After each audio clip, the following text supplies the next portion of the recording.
Do you know people who are naturally tidy? Like the kind of people that make everything seem so effortless and they just kind of seem to have it all pulled together? Are you like me and you look around and you're like, why is it so easy for them? Why is it so hard for me? What's the switch that needs to be flipped? So I have these 3 reasons why it's so hard to become a tidy person, and then I also have ways that you can overcome some of these obstacles. Okay, so the first thing is that being tidy requires this set of habits, and habits are super duper hard to form. So the easiest example that I can think of is my habit to start washing dishes. This was actually the very first habit that I built, and then I built out many habits after that. But when I first started doing dishes, it was like the hardest thing in the world.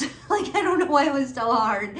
I was so used to just letting things pile up, and the dishes, not only the dishes, but the pots and pans, it would all pile up. So first of all, when I started a habit, I was like, okay, you know what? I just need to do the dishes every night. And I did the dishes every night, but I didn't know the best way to do the dishes. And because I didn't know the best way, it seemed very, very hard because the first way that I tried wasn't the best way. So the first thing I tried was like, at the end of the day, doing all of the dishes. And that was like too heavy of a lift and I was exhausted and it just seemed really hard and impossible. And it took me several days to realize that like, if I would just kind of put in as many dishes in the dishwasher, or, you know, if you don't have a dishwasher, like just wash them by hand, like in that moment, then that becomes like infinitely easier.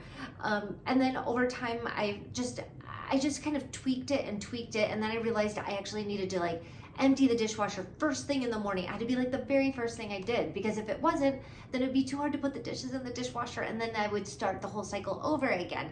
This is all to say, you just, it's so hard to build a habit because you don't know the best way to do it yet. And so it's harder at first than what it will be in the end. In the end, it's not going to take you that long to do the dishes because you'll have the best way to do it. Another reason why it's so hard to build the habit is because, so you have like the excitement of the new habit, right? Like you're like, I'm going to do the dishes every night and I'm like psyched about how clean my house is gonna be.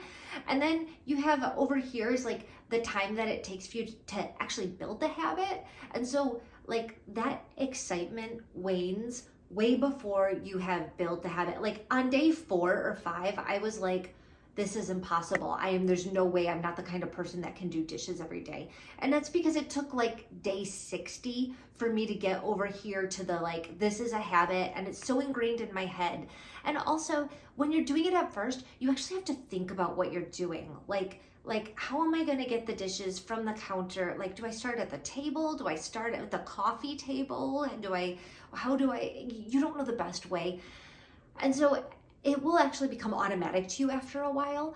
And that's only just dishes. But so what we have to do is we have to actually like build a lot of these habits. And so it takes a lot of time. And you can't build them all at once because I don't know, if you're like me, like I'm gonna be a tidy person and you go on this like rampage and you make your family miserable and then you realize like a few days later that you can't even keep up with your own expectations because your expectations were like way up here and everyone else is like, why is mom suddenly being insane? Like they don't understand, they don't know what's going through my head. And again, I couldn't even keep up with it. So building one habit at a time, and it takes some time, but you will see the progress as you get, you know, if you're already doing dishes, you can move on to laundry. If you're already doing laundry, you can do like a 5-minute cleanup every day. And that part, when you get to the actual like tidying, is when you start to see things clearing away. But it's hard to get to that part when you're like buried in dishes and laundry. So I personally would start in that order of dishes, laundry, and then like a 5 or 10 minute tidy every day. So this is a hard one to combat. I would say that the best way to overcome this hurdle is to keep your expectations low. Give yourself like a small thing to do, like rather than, you know, I'm going to keep my whole house sparkling. Again, just like start with where you're at and just do like whatever is the one thing that will make a big difference. And when you're just feeling like it is so hard, then just remind yourself that it gets easier and eventually this habit will be so ingrained, I don't even think about it anymore. Like I get up from dinner and my body, without my thinking about it, just starts putting dishes in the dishwasher. So it's not such a heavy lift because it's just a default. It's just automatic. And I think that that's the real secret for people that look so effortless. It's because their default, their automatic motion is to do the tidy thing. And you can have that automatic default too. You just have to get to that point where that does become your default. And it just happens by pushing through it when it's not your default, and until it becomes automatic habit. And just keep reminding yourself that, like, it will get easier, and you will, I promise you, you will actually get to this point where it's not so hard. So the second reason that I think it's so hard to overcome that obstacle of becoming a tidy person is that at first it's like you work and work and work, and you just don't see very much progress. Like, the progress will come, but for the first several days that you're trying a new habit or trying to add something in, it's a really heavy lift because it's not a habit and it's not automatic. Meanwhile, things that still look pretty messy. Even though I was starting to get the dishes under control, I looked around and there was still like clutter everywhere, and there were shoes everywhere, and there was like a pile of laundry that lived in the spot so long that and my cat started to sleep on it, and so we started calling it Mount Kitmore. I know what it's like to have like a pile of laundry that just seems like never ending, and then it sits there so long and the cat lays on it, and now it's like dirty laundry again. And so you're like spinning your wheels because you haven't gotten a foothold yet on it. And meanwhile, you're still losing your keys. So it's like until you get to that point where I feel like there's a couple of points that you hit. And one of them is that tipping point where like every time you declutter, you see a big difference. But way back in the beginning, when you're just kind of figuring out how to be a tidy person, you still are dealing with those like daily struggles of like, where did I put my purse? Did I leave my shoes in the entry, or are they in my bedroom? And so you're still kind of chasing around after things because you don't have this organization system. You don't have a tidy habits. You maybe don't have all the things clean that you need at that moment. And so there's this big hurdle of working and working and working to change your habits, except you aren't seeing the fruits of all those labors yet because you haven't implemented all the habits that you need in order to get there. This is why I say dishes, then laundry, and then 5 or 10 minute tidy every day are like the first 3 habits to build, because I think those will actually lead you to seeing a difference and feeling a difference.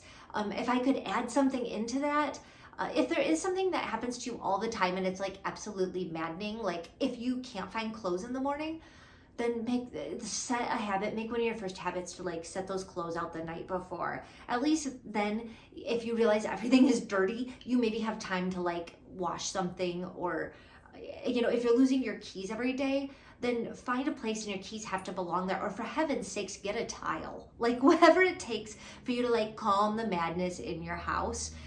Some of these things I've implemented, like a boot tray to hold our shoes, and we try very hard to like keep the shoes in the boot tray, a key ring to keep our keys on, whatever systems you can put in place to help free up your time from that like tailspin situation. That will be really helpful to you. And then if you're gonna spend some of your time decluttering, do what you can do, like whatever seems easiest to you.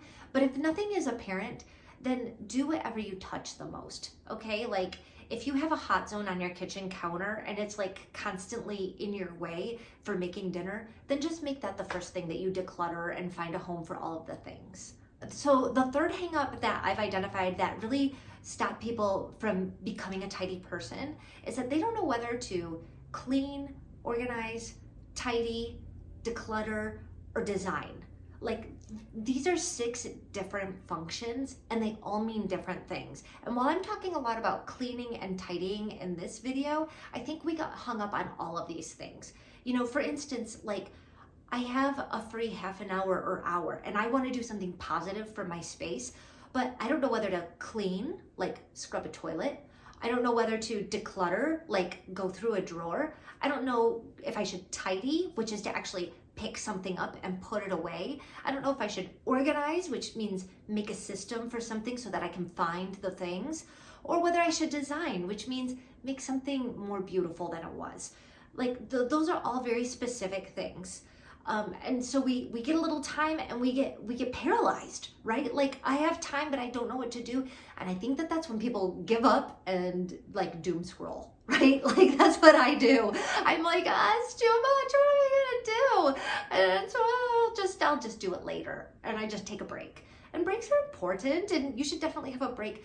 But if your first inclination is like, I want to do something for my space, then I would write this down if you need to. I would make sure the dishes are done. Make sure the laundry is somewhat under control. Spend 10 minutes tidying, which means just putting things away, put them in their homes, or if they don't have a home, give them a home. And if you have some time beyond that, I would spend 10 minutes or more decluttering.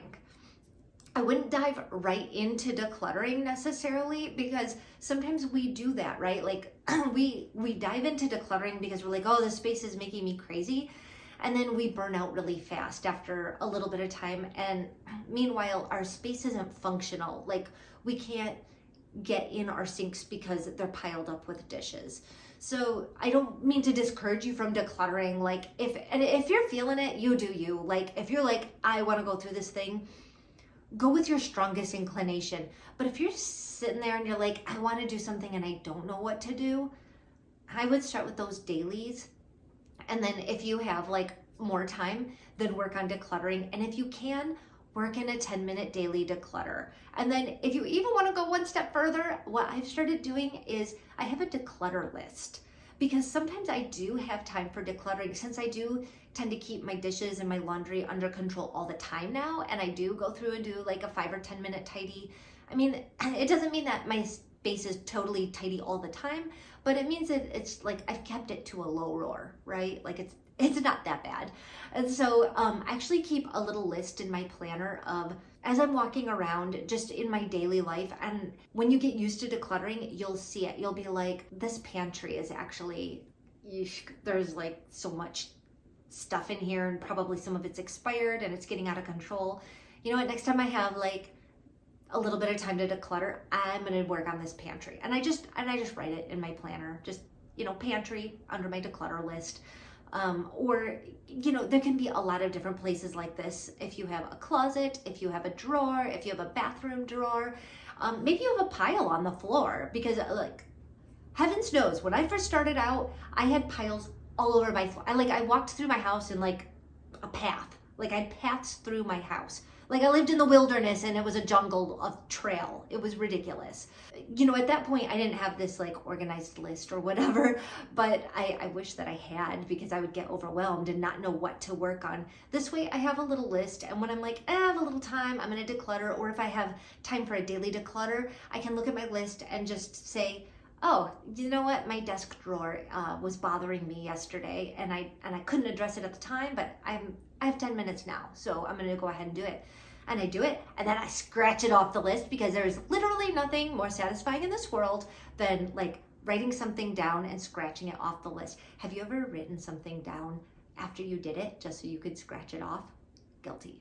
So I think that those are the 3 main reasons that people have such a hard time going from sloppy to tidy and like flipping that easy switch. Unfortunately, there isn't like an easy switch to flip, but I think if you start implementing these daily habits and just remind yourself that it will get easier, you'll start to see improvements. And if you look back at yourself in 6 months from today and think about what you were struggling with, I bet your struggles are going to be totally different, because you will have gotten to the point where you're starting to get some of that daily stuff under control, and you'll start to look and feel more like those successful people that you are maybe feeling a little bit envious of. I hope this was helpful. If it was, like, would you please push the like button? It helps push my videos out.